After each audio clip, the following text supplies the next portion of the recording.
प्रिय बंधुओं, आज हम बैठे हैं डॉक्टर के शुक्ला जी के पास, जहां हम यह जानेंगे कि डायबिटीज क्या है, इसकी रोकथाम के क्या उपाय हैं तथा डायबिटीज जैसी खतरनाक बीमारी से बचने के लिए लोगों को क्या करना चाहिए, खान पान का इस पर क्या प्रभाव पड़ता है। डॉक्टर साहब, आजकल डायबिटीज की बीमारी होना बहुत सामान्य बात है, लगभग हर घर में इसके मरीज पाए जाते हैं। तो आप बताइए, डायबिटीज है क्या?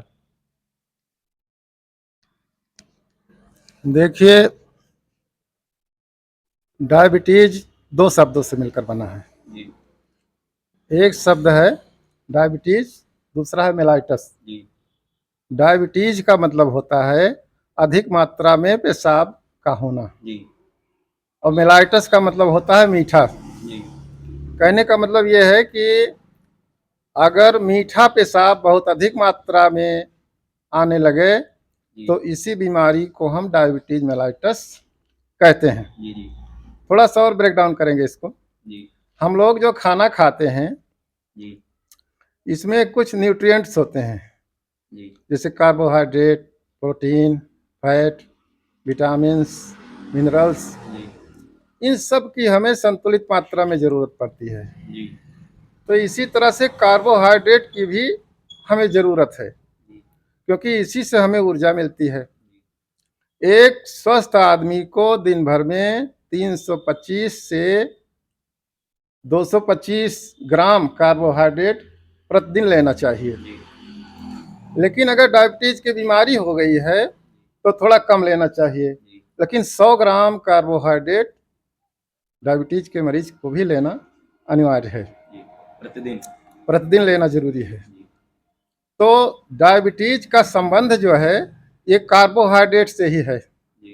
जब हम लोग खाना खाते हैं तो कार्बोहाइड्रेट वाली चीज़ें आंत में जाती हैं, इनका पाचन होता है, तो कार्बोहाइड्रेट वाली चीज़ें शुगर में टूट जाती हैं। कार्बोहाइड्रेट 3 तरह का होता है, पॉलीसैकेराइड, डाइसैकेराइड, मोनोसैकेराइड। जब ये मोनोसैकेराइड में टूटते हैं, मोनोसैकेराइड का मतलब शुगर, जैसे ग्लूकोज, फ्रक्टोज, गैलेक्टोज, ये मोनोसैकेराइड हैं और इन्हीं को शुगर कहते हैं। तो पाचन के बाद जब ग्लूकोज की मात्रा अवशोषण के कारण बढ़ जाती है ब्लड में, तो एक हार्मोन निकलता है जिसको हम इंसुलिन कहते हैं। ये हार्मोन जो है पैंक्रियास से निकलता है। तो ये हार्मोन जब निकलता है तो इंसुलिन की सहायता से ग्लूकोज हमारी कोशिकाओं में जाता है और कोशिकाएं जो है इसी से ऊर्जा प्राप्त करती हैं। तो कुछ ग्लूकोज तो ऊर्जा में खर्च हो जाता है, कुछ जो है ग्लूकोज जो बच जाता है उसको जो है हमारी मसल्स और लिवर ग्लाइकोजन के रूप में इकट्ठा कर लेती हैं, और इससे भी ज़्यादा अगर बच जाता है तो फैट के रूप में ये स्टोर कर लिया जाता है। तो ग्लूकोज का संबंध जो है ये डायबिटीज से ही है।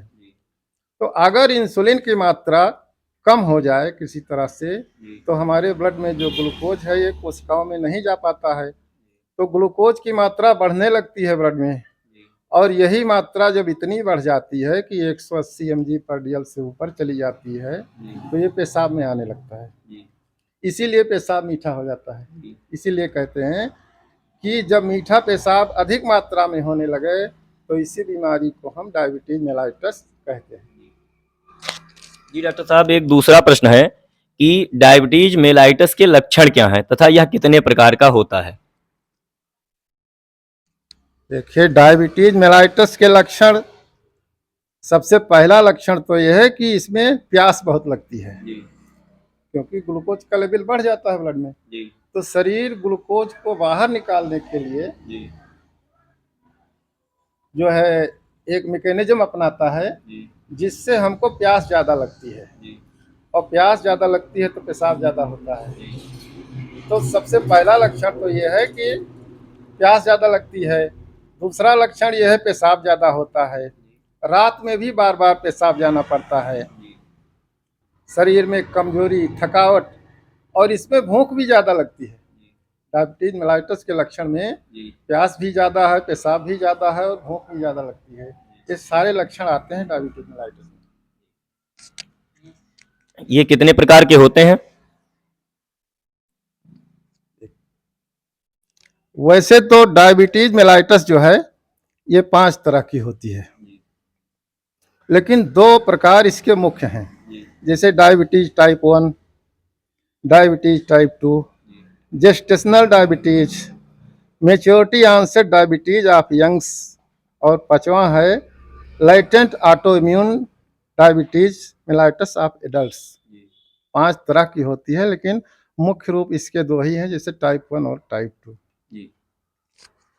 डॉक्टर साहब, डायबिटीज मेलाइटस के कारण क्या होते हैं? आखिर ये क्यों हो जाते हैं? मैंने बताया कि डायबिटीज मेलाइटस जो है ये मुख्य रूप से 2 तरह की होती है। पहला है टाइप 1 और दूसरा है टाइप 2। टाइप 1 जो है ये बच्चों में ज़्यादा होती है, जैसे 5-6 साल के बच्चे हैं, 11-12 साल के बच्चे हैं, 17-18 साल के बच्चे हैं, इनमें ये ज़्यादा होती है।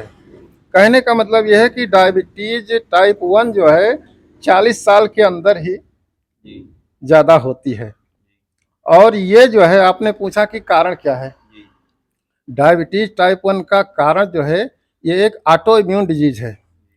ऑटो इम्यून का मतलब ये होता है कि जब हमारे शरीर का जो इम्यून सिस्टम है वो एंटीबॉडीज बनाता है। जब ये एंटीबॉडीज हमारे शरीर के किसी सेल को, किसी अंग को, किसी टिश्यू को नष्ट करने लगते हैं तो इसी को ऑटो इम्यून डिजीज कहते हैं।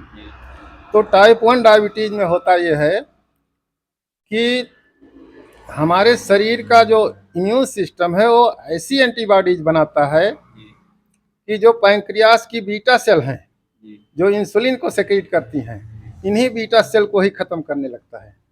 तो जब बीटा सेल ही नहीं रहती हैं तो इंसुलिन कहाँ से निकलेगा। तो टाइप 1 डायबिटीज इसीलिए ज़्यादा खतरनाक होता है, क्योंकि इसमें बीटा सेल खत्म हो जाती हैं, इंसुलिन का सेक्रेशन होता नहीं है। और ये बीमारी हाइपोग्लाइसेमिक से भी नहीं ठीक होती, इसके लिए इंसुलिन का ही प्रयोग करना पड़ता है। अब दूसरा हम बताएंगे टाइप 2 डायबिटीज। टाइप 2 डायबिटीज जो है ये कोई बीमारी नहीं है, ये एक सिंड्रोम है। ये लाइफ स्टाइल की खराबी से होता है। जैसे जो लोग ज़्यादा खाना खाते हैं, दिन भर खाते रहते हैं, तली भुनी चीज़, कार्बोज वाली चीज़, मीठी चीज़ें, और काम कुछ नहीं करते, केवल खाना है इनको, काम कुछ नहीं है, फिजिकल वर्क कुछ नहीं है इनके जीवन में, तो इनका वजन बढ़ता जाता है, तो इंसुलिन रेजिस्टेंस पैदा हो जाता है। कहने का मतलब कि इंसुलिन जो है ये शरीर की कोशिकाएं ले नहीं पाती हैं, इसलिए ग्लूकोज भी नहीं ले पाती हैं, तो ये ब्लड में ग्लूकोज लेवल बढ़ती जाती है और टाइप 2 डायबिटीज पैदा हो जाती है। ये लाइफ स्टाइल से संबंधित बीमारी होती है और इसका मुख्य कारण है, मैंने बताया कि फिजिकल एक्टिविटी का ना होना, शरीर का मोटा होना, ये सब इसके मुख्य कारण हैं। जेनेटिक भी होता है, अगर माता पिता में या भाई बहनों में टाइप 2 डायबिटीज है तो बच्चों में भी होने की संभावना है। कुछ लोग कार्बोहाइड्रेट वाली चीज़ें ज़्यादा खाते हैं, मीठा ज़्यादा खाते हैं, उनको भी होने की संभावना रहती है। इसके और भी कारण हैं, जैसे हाइपर पिट्यूटरिज्म। पिट्यूटरी ग्लैंड में से एक हार्मोन निकलता है, ग्रोथ हार्मोन, अगर ये ज़्यादा हो जाए तो भी टाइप 2 डायबिटीज ट्रिगर करती है। और हाइपरथायराइडिज्म के कारण भी होता है, एड्रीनल ग्लूकोकार्टिकॉइड के कारण भी होता है, और स्ट्रेस के कारण भी होता है। अगर हमारा दिमाग जो है चिंतित है, कोई ऐसा तनाव है जो परमानेंट बना रहता है, तो वो डायबिटीज टाइप 2 को ट्रिगर करता है। और डायबिटीज टाइप 2 ये ज़्यादातर 40 साल के बाद होता है। डॉक्टर साहब, इस बीमारी को डायग्नोज कैसे किया जाए? इस बीमारी को डायग्नोज करना बहुत आसान है। हम ब्लड टेस्ट करवाते हैं। ब्लड टेस्ट में पहला टेस्ट तो हम करवाते हैं खाना खाने के पहले, मतलब खाली पेट, 8 घंटे से कुछ खाए पिए ना रहें, बिल्कुल खाली पेट जो टेस्ट हम करवाते हैं डायबिटीज का, इसको फास्टिंग ब्लड ग्लूकोज कहते हैं। और जब खाना खाने के 2 घंटे बाद टेस्ट करवाते हैं तो इसको पोस्ट प्रांडियल ब्लड ग्लूकोज कहते हैं। तो ये 2 ग्लूकोज टेस्ट करवाना जरूरी है। जी और एक है HbA1c, जी इसका भी टेस्ट करवाते हैं। जी लेकिन 3 कंडीशन होती है। जी एक तो होता है हेल्दी कंडीशन। जी हेल्दी कंडीशन में अगर हम ब्लड ग्लूकोज टेस्ट करें तो फास्टिंग ब्लड शुगर 80 से 100 के बीच में आता है। जी और पोस्ट प्रांडियल ब्लड शुगर आता है 120 से 140 mg/dl के बीच में। जी अगर प्री डायबिटिक है, जी प्री डायबिटिक का मतलब ये होता है कि मरीज डायबिटीज की तरफ जा रहा है जी लेकिन अभी बीमारी हुई नहीं है। मतलब प्रारंभिक चरण है। हाँ, प्रारंभिक चरण है। इसको प्री डायबिटिक फेज कहते हैं। इसमें जब हम टेस्ट करवाते हैं ब्लड, तो फास्टिंग ब्लड शुगर 101 से 125 के बीच में आता है। और पोस्ट प्रांडियल ब्लड शुगर 140 से 160 के बीच में आता है। और जब डायबिटिक स्टेज में पहुंचता है मरीज, तब फास्टिंग ब्लड शुगर 126 के ऊपर आती है और पोस्ट प्रांडियल ब्लड शुगर 200 के ऊपर आती है। कहने का मतलब ये कि अगर फास्टिंग ब्लड शुगर 126 के ऊपर चली जाए और पोस्ट प्रांडियल 200 के ऊपर चली जाए और HbA1c 6.5 से ऊपर आवे, तो समझ लीजिए कि मरीज को डायबिटीज मेलाइटस हो चुका है। डॉक्टर साहब, क्या इस बीमारी को जड़ से समाप्त किया जा सकता है, खत्म कर सकते हैं या नहीं खत्म कर सकते? बहुत अच्छा प्रश्न पूछा आपने कि क्या इस बीमारी को जड़ से खत्म कर सकते हैं। तो देखिए, जो टाइप 1 डायबिटीज है, इसको तो हम जड़ से नहीं खत्म कर पाएंगे। कारण ये है कि ऑटो इम्यून डिजीज है। बीटा सेल खत्म हो चुकी हैं जो इंसुलिन सेक्रीट करती हैं। तो जब इंसुलिन सेक्रीट करने वाला सिस्टम ही खत्म हो गया है, तो बीमारी को ठीक करने का कोई सवाल नहीं उठता। तो टाइप 1 को तो हम नहीं ठीक कर सकते हैं, इसको जड़ से समाप्त नहीं किया जा सकता है। लेकिन जो टाइप 2 है, उसको हम ठीक कर सकते हैं। कारण ये है कि ये लाइफ स्टाइल से संबंधित है। हम अपनी लाइफ स्टाइल अगर ठीक करें, कम से कम 1 घंटा 2 घंटा रोज शारीरिक श्रम करें, मेहनत करें या व्यायाम करें, और कार्बोहाइड्रेट वाली चीज़ें ना खाएं या कम से कम खाएं, शरीर को मोटा ना होने दें, वजन घटा कर रखें, तो हम इस बीमारी को प्री डायबिटिक स्टेज में रिवर्स कर सकते हैं। इसको हम ठीक कर सकते हैं अगर टाइप 2 डायबिटीज है तो। डायबिटीज मेलाइट्स के इलाज क्या है डॉक्टर साहब? इसके लिए लोगों को किस प्रकार का उपचार मिलना चाहिए? डायबिटीज मेलाइटस के बहुत सी दवाएं हैं, हर पैथी में है। होम्योपैथी में भी है, आयुर्वेद में भी है, और एलोपैथी में तो है ही हैं। तमाम पुरानी दवाई हैं, नई दवाइयाँ भी बहुत हैं। कुछ दवाओं के नाम मैं बता दे रहा हूँ। डायबिटीज मेलाइटस में जो हाइपोग्लाइसेमिक्स दी जाती हैं, वे ज़्यादातर ग्लिक्लाजाइड, ग्लिपिजाइड, ग्लाइमेपिराइड, बाइगुआनाइड, पायोग्लिटाजोन, वोगलीबोज, सीटाग्लिप्टिन, वेल्डाग्लिप्टिन, टेनेलीग्लिप्टिन और डापाग्लिफोजिन, SGLT2 इनहिबिटर भी इसको कहते हैं। अगर ओरल हाइपोग्लाइसेमिक से काम नहीं चलता तो अंत में इंसुलिन का सहारा लेना पड़ता है। इंसुलिन से चाहे जैसी डायबिटीज हो, कंट्रोल में आ जाती है। यदि इस बीमारी का इलाज ना किया जाए तो क्या हो सकता है डॉक्टर साहब? देखिए, कुछ लोग कहते हैं कि हम डायबिटीज की दवा इसलिए नहीं खाते क्योंकि हमें गैस बनने लगती है। कुछ लोग कहते हैं हमारा लीवर खराब हो सकता है। कुछ लोग कहते हैं हमारी किडनी खराब हो सकती है। लेकिन ये सब भ्रम है उनका। अगर डायबिटीज की दवा हम नहीं लेते हैं तो इसके इतनी कॉम्प्लिकेशन हैं कि अगर हम बताएंगे तो आप ये कहना छोड़ देंगे कि ये दवा हमें नुकसान करती है। इसके कॉम्प्लिकेशन हैं, हम बता रहे हैं कि कौन कौन कॉम्प्लिकेशन है इसके। नंबर 1 है डायबिटिक कोमा। ये ज़्यादातर टाइप 1 डायबिटीज में होता है। डायबिटिक कोमा का मतलब ये होता है कि इंसुलिन की कमी से जब ग्लूकोज हमारे शरीर की कोशिकाएं नहीं ले पाती हैं, तो शरीर की कोशिकाएं जो हैं ये फैट को तोड़ने लगती हैं। और फैट को जब तोड़ने लगती हैं तो कीटोन बॉडीज बनने लगती हैं ब्लड में। ये कीटोन बॉडीज जब ज़्यादा बढ़ जाती हैं तो ये टॉक्सिक मटेरियल की तरह काम करती हैं। और खून भी जो है थोड़ा अम्लीय हो जाता है, इसका पीएच कम हो जाता है, इसलिए बेहोशी आ जाती है, मरीज बेहोश हो जाता है, कोमा में चला जाता है। और दूसरा कॉम्प्लिकेशन ये है कि इससे डायबिटिक रेटिनोपैथी हो जाती है। डायबिटिक रेटिनोपैथी का मतलब ये है कि आंखों से कम दिखाई पड़ने लगता है, अंधा भी हो सकता है आदमी। आंखों के अंदर जो रेटिना होती है उसमें जो ब्लड वेसल्स हैं, ये ब्लड वेसल्स डैमेज होने लगती हैं, इसलिए आंख का पर्दा खराब होने लगता है और आदमी अंधा भी हो सकता है। तीसरा इसका कॉम्प्लिकेशन है नेफ्रोपैथी। गुर्दे के अंदर जो नेफ्रॉन होते हैं ये डैमेज होने लगते हैं और गुर्दा खराब होने लगता है। चौथा है न्यूरोपैथी। न्यूरोपैथी में जो नर्व्स होती हैं हाथों में, पैरों में, शरीर में, जगह जगह नर्व्स होती हैं तमाम, नर्व्स डैमेज होने लगती है और हाथों पैरों में झंझनाहट होने लगती है, दर्द होने लगता है, सुन्न होने लगते हैं हाथ पैर। इसी को डायबिटिक न्यूरोपैथी कहते हैं। फिर डायबिटीज का एक कॉम्प्लिकेशन और है डायबिटिक फुट। पैरों में अल्सर बन जाते हैं और ये घाव जल्दी ठीक नहीं होते। और अगला कॉम्प्लिकेशन है डायबिटिक इंसेफेलोपैथी। ब्रेन पर भी इसका दुष्प्रभाव है, हमारी याददाश्त खत्म होने लगती है डायबिटीज के कारण। हाँ, डायबिटीज के कारण याददाश्त खत्म होने लगती है, इसलिए ब्रेन पर भी इसका कॉम्प्लिकेशन है।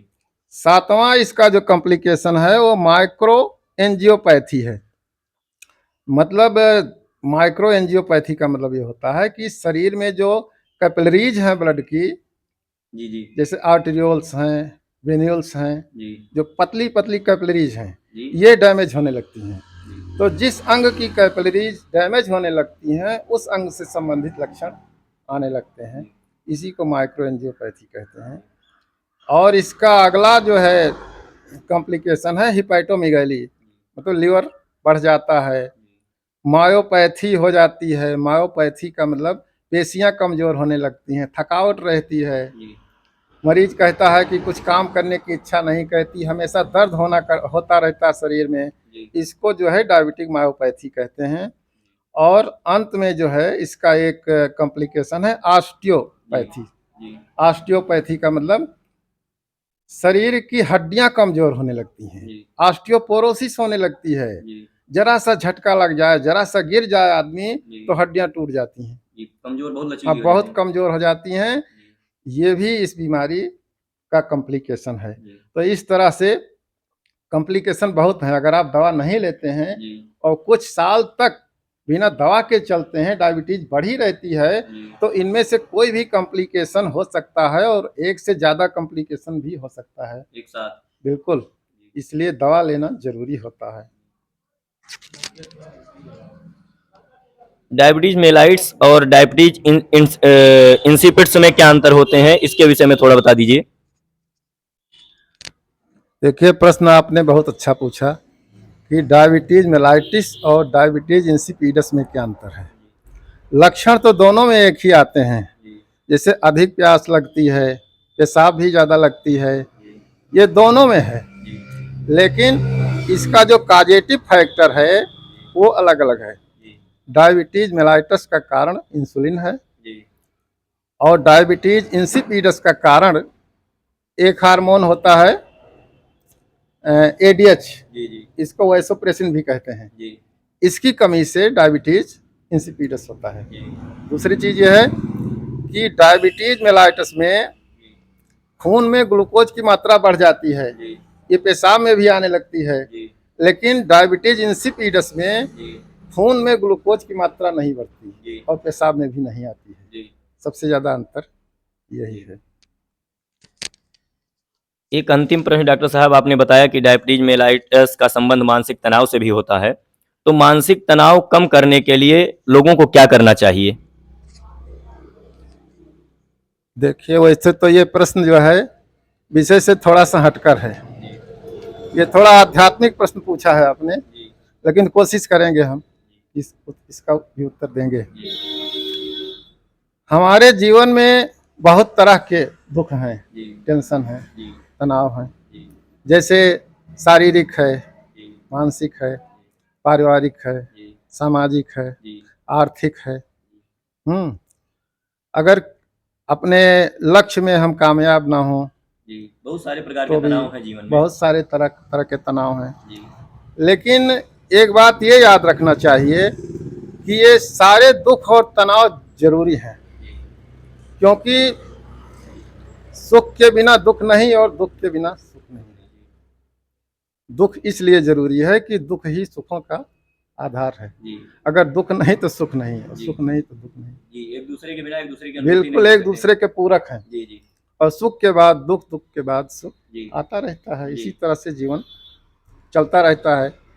और तीसरी चीज ये समझना चाहिए कि सुख और दुख ये दोनों नाशवान हैं, जी, रहना नहीं है। जी, ना सुख रहेगा ना दुख रहेगा। जी, अगर सुख है तो इससे ज़्यादा खुश भी नहीं होना चाहिए, जी, क्योंकि ये भी नाशवान चीज़ है। जी, अगर दुख है तो इससे ज़्यादा तनावग्रस्त भी नहीं होना चाहिए, जी, क्योंकि ये भी नहीं रहेगा, जी, इसको भी चला जाना है। हाँ, दुखों के बाद सुखों का हाँ आना। हाँ बिल्कुल। जी, तो ये दोनों नाशवान हैं, जी, इसलिए इनके बारे में ज़्यादा चिंता नहीं करनी चाहिए।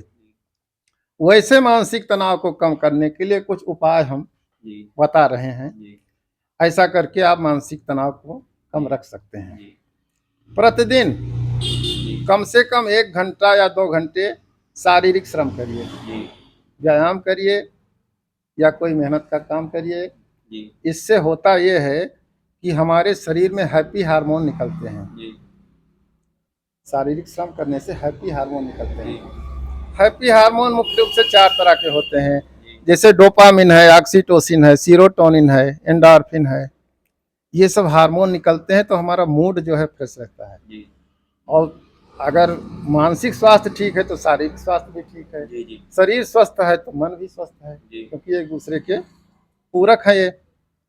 तो पहली बात तो आपको शारीरिक श्रम या व्यायाम करना है। जी, दूसरी बात यह है कि अगर आपके जीवन में कोई शौक है, जी, कोई शौक अगर आपका है, जी, जैसे गाना बजाना, जी, जी, बागवानी, खेती, पशुपालन, जी, खेल, जी, कोई शौक है तो इस शौक को आप जरूर पूरा करें, जी, क्योंकि आदमी का जीवन एक ही बार मिलता है, दोबारा तो मिलना नहीं है। जी, तो इसी जीवन में आप शौक पूर्ण कर लीजिए अपनी, जी, और शौक पूर्ण करेंगे तो इससे भी हैप्पी हार्मोन निकलते हैं जी, और आपका शरीर और मन स्वस्थ रहता है। जी, तीसरी चीज ये है कि पैसा कमाना बहुत जरूरी है, जी, क्योंकि पैसे से ही हर चीज खरीदी जा सकती जीवन है। का मूल आधार पैसा बन चुका है। हाँ, सब कुछ पैसा से सब कुछ खरीद सकते हैं, लेकिन फिर भी जी, पैसा सब कुछ नहीं है। जी, आप ये ना सोचें कि आदमी का जीवन सिर्फ पैसा कमाने के लिए ही है, जी, या आदमी का जो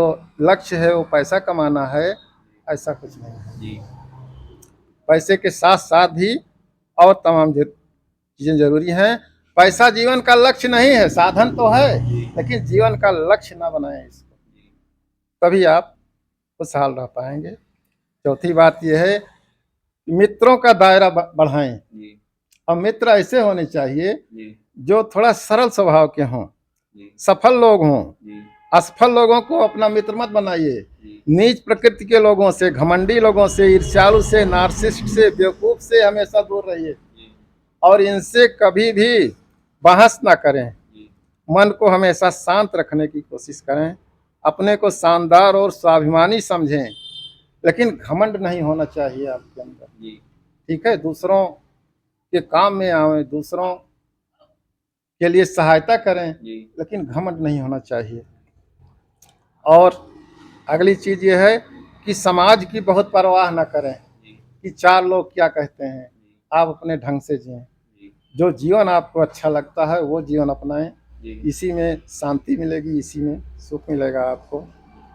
और हमेशा किसी सकारात्मक कार्य में अपने को व्यस्त रखें, जी, खाली ना बैठें, जी, क्योंकि खाली दिमाग शैतान की प्रयोगशाला होती है। जी, जी, इसलिए खाली ना बैठें, और दूसरों पर ज़्यादा आश्रित ना रहें। जी। दूसरों पर ज़्यादा निर्भरता ठीक नहीं है। जी, वो तो कष्टकारक है। हाँ बिल्कुल, और जी। दूसरों से ज़्यादा अपेक्षा ना रखें। जी, जी, अपना काम खुद करें, जितना हो सके दूसरों से कोई सहायता न ना मांगें, जी, तभी जो है जीवन खुशहाल हो सकता है।